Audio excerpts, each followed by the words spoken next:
when the belt was actually on him, he did nothing wrong from what I was watching. Like, I thought he did a great job. I don't think he did anything wrong during that run. He was a bad guy people didn't like. Yeah. That's the point. Yeah, exactly.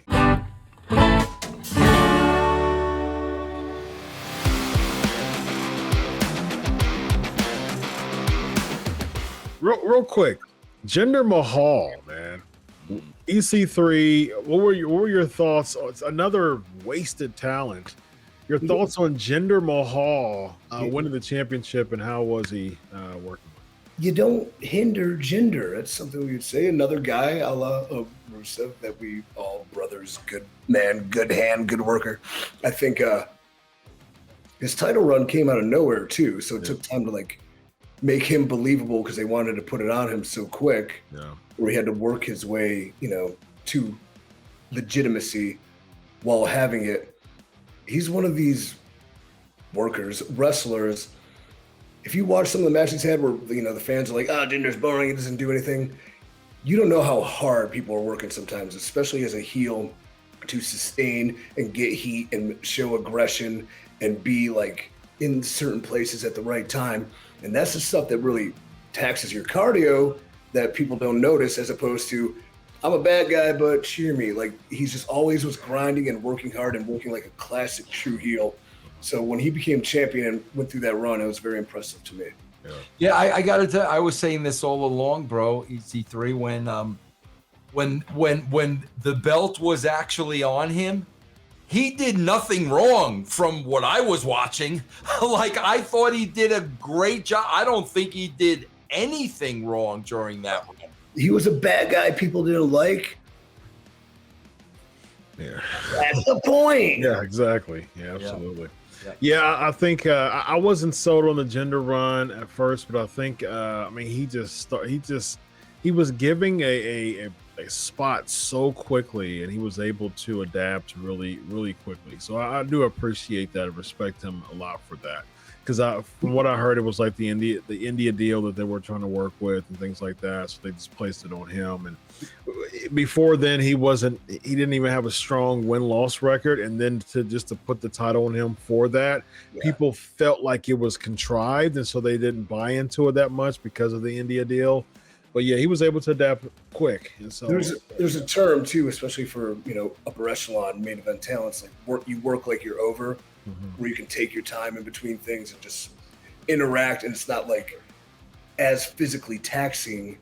But Jinder never worked like he was over when he became champion, because he felt he probably had so much to prove. Where he was working like we were training in FCW, blowing up and doing drills and gear changes, aggression, working holds with like actual struggle instead of just sitting there. So like that work ethic, unless you don't, and seeing him portray that and bring it up, and that brought him up to his legitimacy. And then, he had a good run. Yeah. Indeed. Two people who had good runs. Well, at least one. I mean, one was like, you know what, I'm not worthy to be a champion, although he did win the title. And forever, regardless if you like it or not, former WCW World Heavyweight Champion. You want to talk about the big gold belt? You want to talk about Ric Flair? You want to talk about Daniel Bryan? Two people who've had the big gold belt in their hands. You've had Mark Henry. You've had Dusty Rhodes, the American Dream, baby. You've had Ricky Steamboat. You've had so many people. Hulk Hogan, who's had that big gold belt. The Rock, Booker T, you name them. One of them, by God, is Vince Russo, ladies and gentlemen, without a doubt. And whether you like it or don't like it, learn to love it, because it's the best thing going today, ladies and gentlemen. Very nice.